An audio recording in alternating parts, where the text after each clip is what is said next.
paradrama tales. My parents cut me off during the hardest time of my life, but when their favorite son was arrested, they begged me for help I never expected.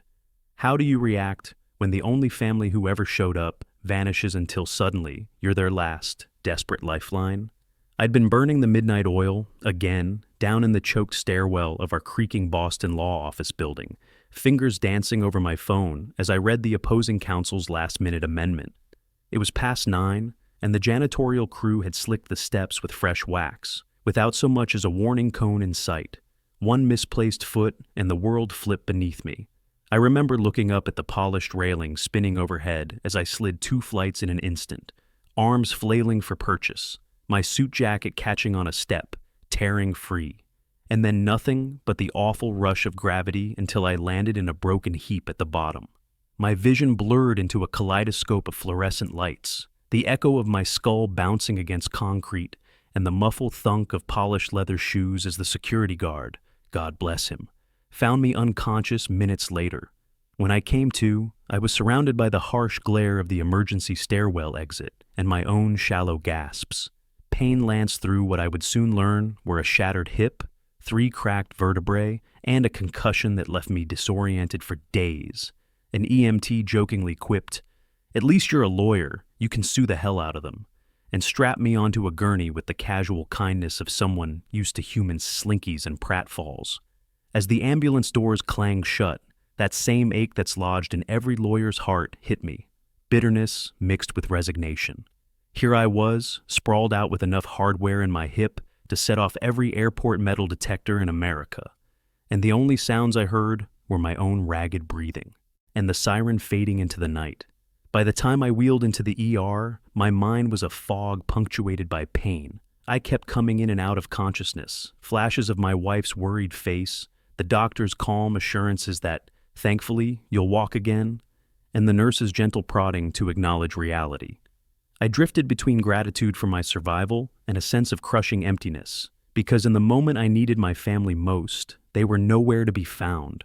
Lying in that hospital bed, head throbbing, I tried to envision my parents' faces, picturing them rushing through the double doors, arms wide, concern etched on every line. But the emptiness remained. No texts, no calls, no frantic footsteps in the hallway. Only the beep of monitors and the rustle of nurses' scrubs. Each passing hour I watched the door, half expecting some apology, some frantic "where are you?" But the silence persisted, a silent verdict that at my darkest hour they were too busy with my brother Jake's investor pitch to spare a thought for my shattered body. And so, there I stayed, caught between the cold hospital tiles and a warmer, more painful realization. Sometimes family shows up, and sometimes they don't. When the cleaning company's lawyers called a settlement meeting through my firm's GC, I just closed my eyes, imagining what it'd feel like to have someone's arms around me. For once I couldn't justify their absence with, "they love me," because if they did, they'd have been here that night when I crashed, bleeding trust and bone, on those polished, treacherous stairs. By the time dawn broke on my 4th morning in that antiseptic room, the silence had become its own kind of pain. I'd lost count of how many times I woke, drained of sleep and morphine fog, to the hollow click of the door latch, and nobody stepping through it. My phone lay on the bedside table like a discarded lifeline, screen dark except for those 3 haunting words at the top of my notifications. "Been a while," from my mom, sent 12 hours ago. That was the most contact I'd had. Beyond that, the phone might as well have been glued shut. No missed calls, no texts, no pings of concern. My rock-hard hospital bed felt more like a cell. The empty space beside me where my partner should have been, now occupied only by the ghost of what I had expected. Comfort, care, a reminder that I wasn't alone in this. I remember the precise moment when reality sank its teeth in. It was mid-morning, and I'd managed to drag my eyes open in time to catch the soft scuffle of shoes outside. My heart leapt. Maybe this time? But when the door cracked, it was the aide returning my breakfast tray, her expression apologetic as she explained my parents hadn't called back after last night's message. That single line, "I'm so sorry, they're busy," cut deeper than my titanium-reinforced hip. Nurses whispered over my chart that patients with strong social support tend to heal faster. Research even links fewer complications to frequent family visits. Yet here I lay, a case study in solitude, punctuated only by the rhythmic beep of the IV pump and the occasional clearance on the hallway PA. My calls to my father went straight to voicemail. Calls to my brother, himself elbow-deep in ICO pitch decks, never even registered as missed. I tried one last gambit, a group text to the whole family, photos attached of me in my hospital gown, armband glowing under the fluorescent lights, captioned, "At least send a get well card." Read at 8:17 p.m. by my mom, then silence. Day by day, the empty bed beside me began to feel like a mirror. My parents' favorite son, the entrepreneur prodigy, had eclipsed me so completely that when I nearly shattered my body, they didn't notice. My partner's warm hand, calloused from keyboard shortcuts, was replaced by the sterile feel of rubber gloves. And still I waited, piecing together my own narrative. I had always been the dutiful child, the reliable one. I had stayed late for extra billable hours so our family could eat well, pay the mortgage, send my brother off to whatever conference promised his next windfall. But in this hospital room, I was no one's priority. It was the night a night nurse named Denise came on shift and, seeing my eyes rimmed with tears, sat on the edge of the bed and shared her own story of family estrangement and eventual healing, that I realized how desperately I craved acknowledgement. When she squeezed my hand and promised I would get through this, I cried, not just for my broken hip, but for every moment of silence that had felt like a verdict.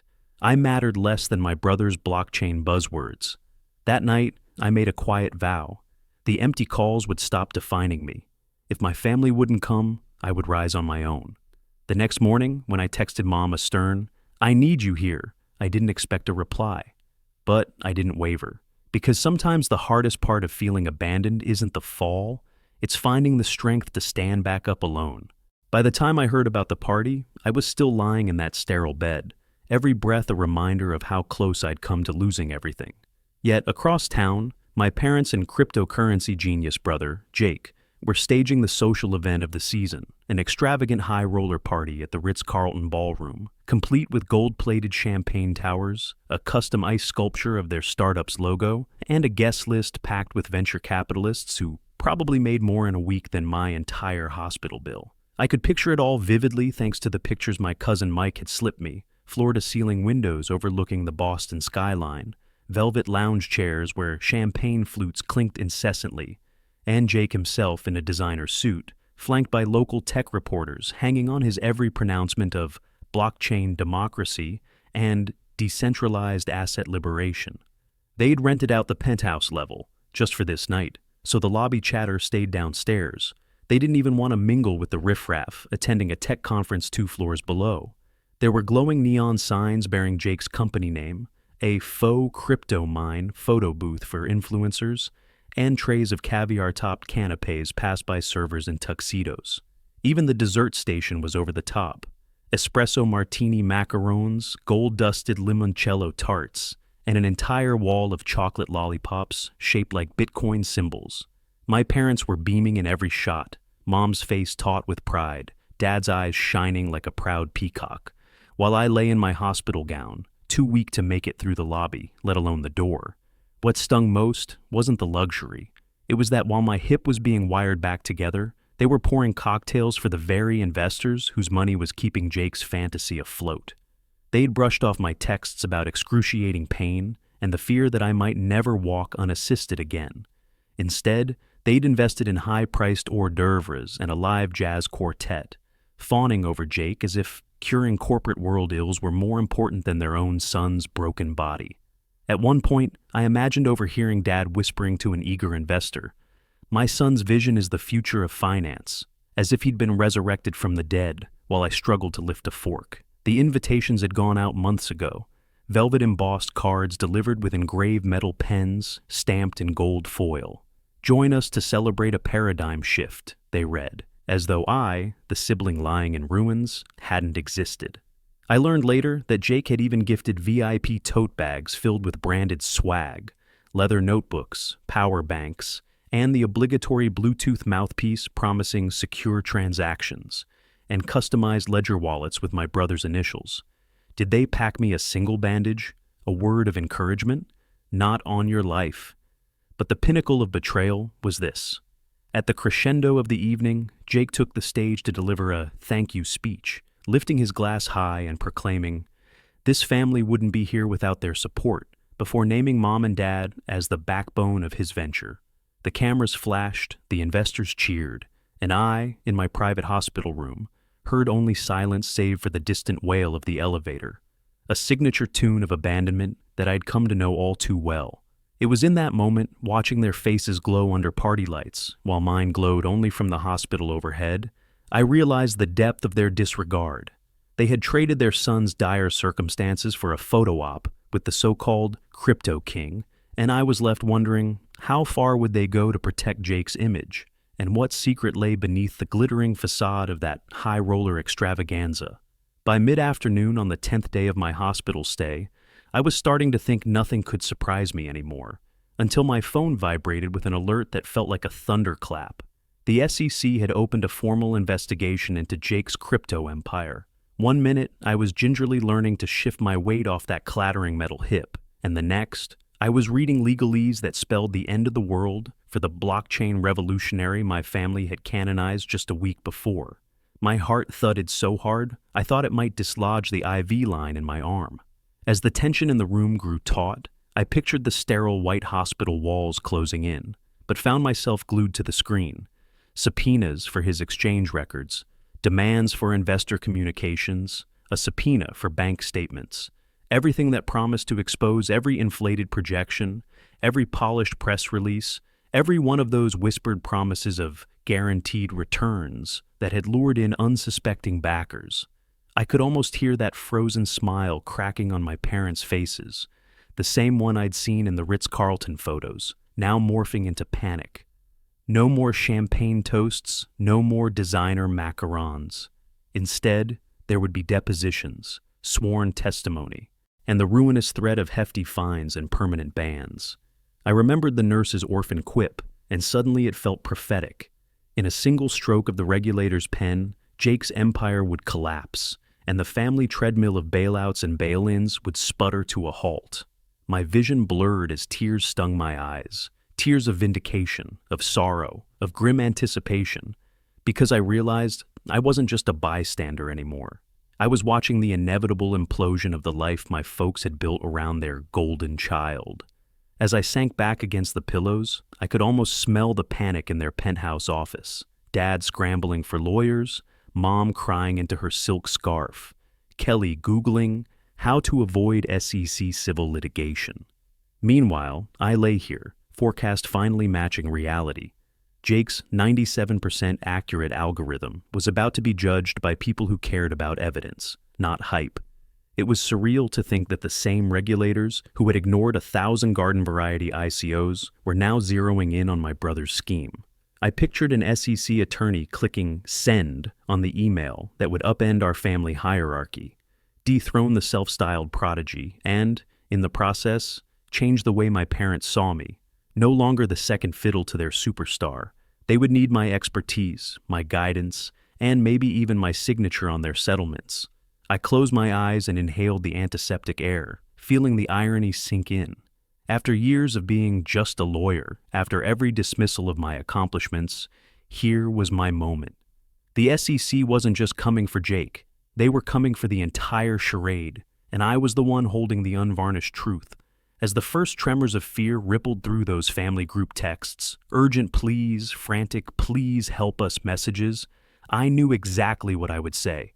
No, not until they explained why they'd abandoned me when I needed them most. And in that instant, as the sun dipped behind the hospital window and cast long shadows across the bedding, I felt something I hadn't in years. Power. Because the SEC might strike fear into my family's hearts, but it also gave me the leverage to rewrite the rules of our relationship once and for all. And I was ready to collect. By the time my parents pressed that crumpled manila folder into my hands, still wincing every time I shifted my weight, they were asking for the impossible. Transform from their ignored, broken-hip son into a miracle-working, pro bono criminal defense attorney who could erase $35 million of fraud, silence an SEC task force, hide ill-gotten assets, and coax belated mercy from high-profile investors who'd already been burned by my brother's Ponzi scheme. They wanted me to risk my career and my hard-won integrity to salvage their golden child's reputation, though they hadn't shown up to save me. As I lay there, tubes in every limb, I could practically taste the bile of absurdity. I was a corporate partner in a suit and tie, not some overnight mob lawyer. Even tethered to morphine and ice packs, I felt the surge of outrage build in my chest. This wasn't just a request, it was a demand for self-sacrifice without acknowledgement. So, I stared at Mom's tear-streaked face as she choked out her plea, voice trembling. "We can't lose both our sons," she said, as if Jake's choices were flukes of fate and not premeditated deceit. And Dad, fumbling with the folder, barked about family loyalty like it was a binding contract. But loyalty isn't blind obedience, I thought. Real loyalty means showing up, not exploiting your child's compassion. I pictured the security guard's worried face, the nurses who had to help me to the bathroom when I could barely stand, none of them betting on my family rushing through those swinging doors. So, I breathed out a single cutting sentence that was more verdict than reply. "I will not be your safety net." My voice echoed down the sterile room, and for a heartbeat I saw the color drain from their faces. Yes, I acknowledged the blood tie, but blood doesn't excuse betrayal. It doesn't wash away the weeks of silence when I lay unconscious, or the endless texts about Jake's board pitch while I was literally fighting for basic mobility. I refused then and there to do their impossible bidding, knowing that to bend would be to reinforce a lifetime of favoritism and financial manipulation. Instead, I laid out what I would do. Focus on my own recovery, return to my firm once my markers of health permitted, and let the law take its impartial course with my brother's case. I would not doctor subpoenas nor unfreeze assets. I would not leverage family connections to corrupt justice. I reminded them, wincing with each syllable, that loyalty is a two-way street paved with respect and presence, not demands made in the shadows of someone else's suffering. They left clutching that folder, a legal tissue to mop their tears, but their tears no longer commanded my allegiance. In that moment of refusal, I reclaimed my dignity. I was more than a backup plan or a bank account, and whether they understood it then or later, I had finally drawn a line in the hospital tile that even family would not cross. By the time I left that hospital room, I already knew I wasn't done fighting. This wasn't just a family feud anymore. It was a war over money and betrayal. When I got home, the first thing I did was pull out my laptop and log into our joint accounts. I'd set them up years ago to help with household bills, trustee style. Turns out that was the perfect Trojan horse. What I saw made my blood run cold. Dozens of unauthorized transfers, high-dollar wire payouts to shell companies I'd never heard of. One for 20 grand here, another for 30 grand there, all labeled business expense in my parents' neat handwriting. I snapped screenshots, saved PDFs, and backed them up on encrypted drives. Then I called the branch manager at our bank.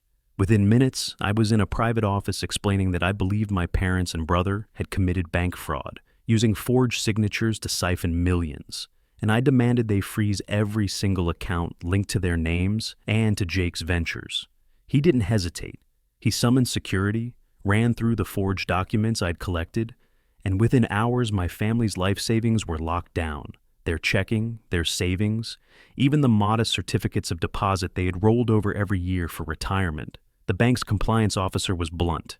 "Sir, we've never seen anything like this. We appreciate your integrity in bringing it to our attention." That felt strangely good. Meanwhile, I watched my parents' world crumble.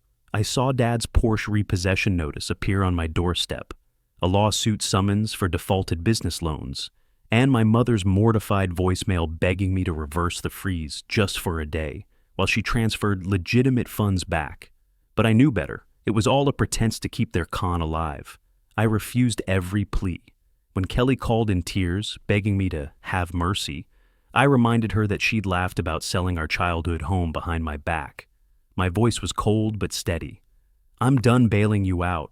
The fallout was spectacular. My parents went from power couple swagger to fearful phone calls from debt collectors. Jake went from golden prodigy to potential federal defendant. His crypto accounts locked and under SEC subpoena. I even had to testify at the bank's fraud unit, watching my dad's face blanch when the officer read back my parents' own emails. Transfer the funds today, no questions asked. That night, I dreamed of my broken hip, my empty hospital room, and the only family who ever showed up for me, my colleagues and my wife, standing by my side in a courtroom rather than a party. In one swift move, I'd turned their lifelong exploitation into my liberation. I hadn't just frozen accounts, I'd frozen the lie that I owed them my life. Out of that wreckage, I felt a strange peace, finally a future built on honesty, not on another forced rescue. And as the dawn broke over my newly silent phone, I realized the only assets I really needed were the ones I'd earned myself, my integrity, my self-respect, and the home I paid for with my own two hands. The courtroom was hushed as we filed in, sunlight slanting through the great arched windows and falling on my parents' faces, haggard, remorseful, but still defiant. I took a seat at the plaintiff's table, clutching my folder of evidence like a shield, heart hammering in my chest. The judge, a silver-haired woman with a reputation for fairness, peered down over her glasses and called the session to order. First came the procedural formalities: names, dates, charges, identity theft, bank fraud, wire fraud. Then she listened as my attorney recapped how Mom and Dad had siphoned hundreds of thousands of dollars through forged loan documents, and how Kelly had laughed about selling the family home on my dime. The gallery was packed, neighbors who'd known us since childhood, distant relatives who'd watched our saga unfold on Facebook, even a few of the investors who'd been bilked by Jake's schemes. When the prosecution called my parents to the stand, they trembled under oath, eyes cast down as they tried to explain need and pressure, painting their deception as a tragic mistake born of love. I sat stoic, feeling my own emotions churn: betrayal, anger, sorrow. But I also felt something else, a fierce, quiet strength. Next, the defense for Kelly argued that she'd merely been swept up in family loyalty, that her snide recordings were taken out of context. Yet, when they played the security camera footage of her mocking me, the laughter in her voice echoed off the walls, and even her own lawyer winced. Finally, the judge invited me to speak. I stood, voice steady though it shook inside. I described the nights I'd lain in a hospital bed, the loneliness of my parents' silence, the relief that came only when I discovered the fraud and stopped funding their lies. I looked at Mom and Dad, two people who had once been my heroes, and in that moment, I realized how irrevocably we'd changed. The judge nodded, then recessed for her decision. As we waited, the tension was almost unbearable. Somewhere in that heavy air was the fate of our entire family's future. When the bailiff announced the verdict, her voice rang out clear: "Guilty as charged." My parents gasped, Kelly's face drained of color, and I felt a cold wash of vindication. The judge then outlined her sentence: full restitution of every dollar stolen, joint and several liability, supervised probation for Kelly, and a 1-year suspended sentence for my parents, contingent on timely repayment and no further offenses. The restitution order alone would take years to satisfy, but it was justice. My house and my life could no longer be pawns in their schemes. As the gavel fell, I exhaled a breath I didn't know I'd been holding. I glanced at my parents, tears streaming down their cheeks, and felt no triumph, only the grave weight of what we'd all lost. Walking out of that courtroom, I left behind the ghosts of a family torn apart by greed, resolved to rebuild on honesty and respect. And though the path ahead would be long, I carried with me a quiet hope that someday the price they paid might teach them, and me, what true family really means.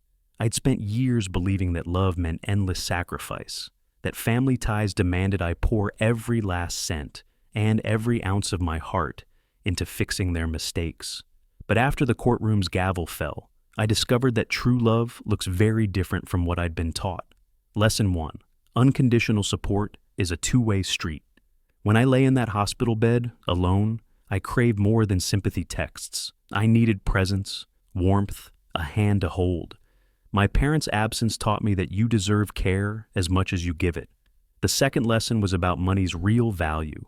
For so long, I equated dollars with devotion, wiring mortgage payments, freezing assets, negotiating restitution. Yet none of it bought the respect or gratitude I sought. Money, I learned, is only as meaningful as the trust it represents. And if you're pouring funds into a bottomless pit of lies, you're financing betrayal, not bonds. The third, and perhaps hardest lesson, was that boundaries aren't betrayals. their shields. Cutting off their constant demands and refusing to bail out scams felt cruel at first, but I soon realized that without firm lines, I'd spent a lifetime being everyone's fallback plan, never my own person. In those weeks after the trial, I began rebuilding my life on a foundation of mutual respect. I re-examined my relationships, my friends who showed up with home-cooked meals, my colleagues who juggled my caseload so I could heal, and the nurse whose pudding-sharing kindness reminded me that compassion can come from unlikely places. I reallocated the restitution funds, not to prop up sinking empires, but to secure my future, physical therapy to reclaim my mobility, savings for my children's college, a sturdy oak dining table around which genuine love, not manipulation, could gather. And I opened my heart again, cautiously to the possibility that real love isn't conditional on your bank balance or your last job title. I reconnected with extended family members who weren't tangled in the drama, sharing laughter over summer barbecues and swapping stories about grown-up struggles without fear of exploitation. I let myself feel anger without shame and pride without guilt, which was revolutionary for someone who'd been conditioned to downplay every success in deference to a golden sibling. In therapy, I learned to recognize self-worth apart from my roles as provider or peacemaker. I journaled about childhood dinners where I had to be the grown-up, and I forgave myself for surviving by becoming the fixer. I also forgave my parents for their failings, their short-sightedness, and their fear. But I forgave them at arm's length, understanding that loving someone doesn't obligate you to enable them. Today my hip may still ache on cool mornings, but my spirit feels sturdier than ever. I see love now as a partnership of mutual uplift, not a one-way street of burdens borne. Money remains a tool, a means to build security and share joy, but not a currency of affection. And boundaries stand between me and old patterns of exploitation, a reminder that self-respect is the greatest inheritance I can leave my children. So, as this chapter closes, I carry forward lessons in love and money that will guide me through every challenge ahead, knowing that true family is chosen by trust, not just by blood. I won't pretend that this journey was easy. Some nights I still wake up breathing fast, haunted by the echo of my parents' voices asking me to bail my brother out one more time, or by the memory of that hospital bed, the cold, antiseptic smell, and the crushing realization that I was alone. But in surviving these storms, my own broken body, my family's betrayal, the SEC raids, the courtroom battles, I discovered a truth that no amount of money or bluster can ever buy. Love and respect must be earned by actions, not assumed by blood. I learned that setting firm boundaries doesn't make you unkind. It makes you strong enough to protect yourself and those you truly care about. I found out that forgiveness is not about erasing the past, but about freeing yourself from its weight, and that real support shines through late-night visits, home-cooked meals, and unwavering loyalty. Qualities I received in abundance from dear friends and compassionate strangers, but never from those who called me sport while I lay shivering in pain. Today my hip still aches, but every step I take reminds me that I am no longer a backup plan or an ATM for someone else's dreams. I am the hero of my own story. I've rebuilt my life on a foundation of self-worth, shared laughter over backyard barbecues, and a promise to my kids that long after the headlines fade, they will know what true family feels like. If you've ever felt overlooked, used, or taken for granted, know that your pain can become your power, and that setting your own value is the greatest legacy you can leave. Share your story in the comments below. Subscribe for more real-life tales of resilience, and hit the bell so you don't miss the next chapter, where we'll dive into how to build healthy boundaries and reclaim your life, one small victory at a time.